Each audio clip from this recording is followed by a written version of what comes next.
Hi friends, ഇന്ന് നമുക്കൊരു ഇലക്കറി ഉണ്ടാക്കി നോക്കിയാലോ? പാവക്ക ഇല കൊണ്ട് നിങ്ങളാരെങ്കിലും കറി വെച്ച് നോക്കിയിട്ടുണ്ടോ? ഞാനിന്നിവിടെ പാവക്ക ഇല കൊണ്ടാണ് കറി വെക്കുന്നത്. അതിനു വേണ്ടിയുള്ള പാവക്ക ഇലയും പച്ചമുളകും ഒക്കെ ഞാനെൻ്റെ അടുക്കളത്തോട്ടത്തിൽ നിന്നാണ് എടുക്കുന്നത്. അധികം മൂത്ത ഇലയൊന്നും എടുക്കാൻ പാടില്ല കേട്ടോ. ഇളയ ഇല നോക്കി എടുക്കണം. അതും ഒരുപാടൊന്നും വേണ്ട, ഒരു 8-10 ഇല.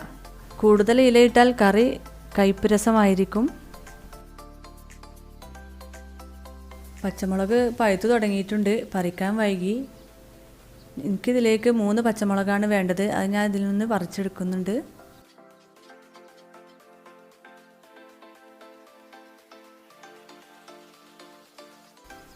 ഇനി ഒരു തണ്ട് കറിവേപ്പില കൂടി പൊട്ടിച്ചെടുക്കാം. ഇലകളിലൊക്കെ നിറയെ പൊടികളുണ്ടാവും.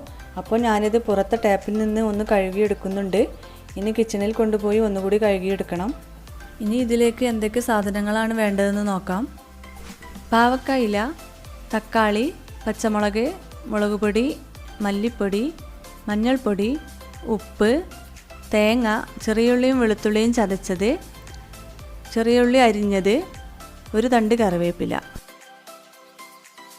ഇനി കറി വെക്കുന്നത് എങ്ങനെയെന്ന് നോക്കാം.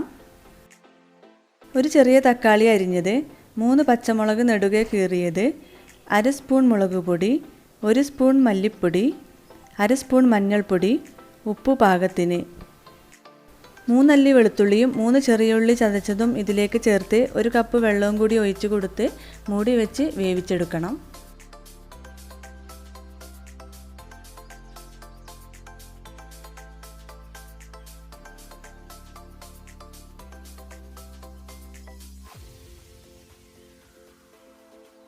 ഇപ്പോൾ തക്കാളിയൊക്കെ നല്ലവണ്ണം വെന്ത് വന്നിട്ടുണ്ട്. ഇനി ഇതിലേക്ക് പാവക്കായില ചേർത്ത് കൊടുക്കണം. ഇല ചേർത്ത് കൊടുക്കുമ്പോൾ അതിൻ്റെ തണ്ട് ഒഴിവാക്കണം.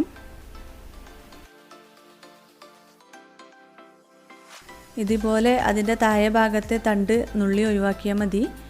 എന്നിട്ട് 2-3 പീസാക്കി കറിയിലേക്ക് ഇട്ട് കൊടുക്കാം. പാവക്കായില കൂടിപ്പോവരുത്. ഇല കൂടിപ്പോയാൽ കറി നല്ല കയ്പ്പായിരിക്കും. അതുകൊണ്ട് ഇളയ ഇല നോക്കി ഒരു 10 ഇല എടുത്താൽ മതി. കുറച്ച് കറിയൊക്കെ വെക്കാൻ ഒരു 10 ഇല മതിയാവും. ഇനി ഇതൊരു 10 മിനിറ്റ് അടച്ച് വെച്ച് വേവിക്കാം. അപ്പോഴേക്കും നമുക്ക് ഇതിലേക്കുള്ള തേങ്ങ അരച്ചെടുക്കണം. അരമുറി തേങ്ങയുടെ പകുതിയെ ഞാനിതിനെടുത്തിട്ടുള്ളൂ. അതിലേക്ക് 2 ചെറിയ ഉള്ളി കൂടി ഇട്ട് കൊടുത്ത് കുറച്ച് വെള്ളവും ചേർത്ത് അരച്ചെടുക്കാം.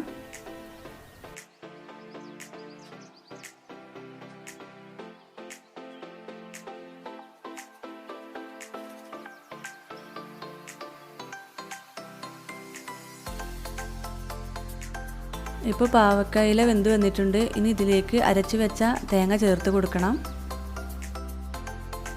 ഒന്ന് ഇളക്കി കൊടുത്തതിന് ശേഷം വെള്ളം കുറവാണെന്ന് തോന്നുകയാണെങ്കിൽ കുറച്ച് വെള്ളം കൂടി ചേർത്ത് കൊടുക്കാം. ഇപ്പോൾ കറി തിളച്ച് വന്നിട്ടുണ്ട്. ഇനി തീ ഓഫ് ചെയ്യാം. തേങ്ങ ഒഴിച്ച് കഴിഞ്ഞാൽ പിന്നെ അധികം തിളക്കാനൊന്നും പാടില്ല.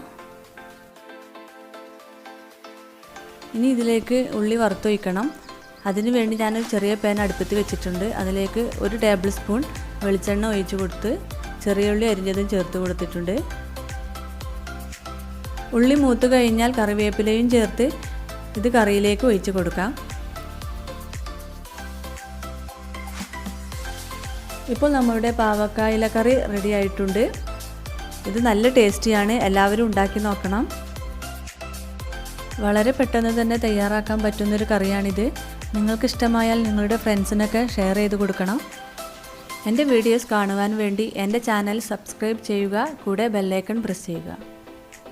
അപ്പോൾ മറ്റൊരു വീഡിയോയുമായിട്ട് വീണ്ടും കാണാം.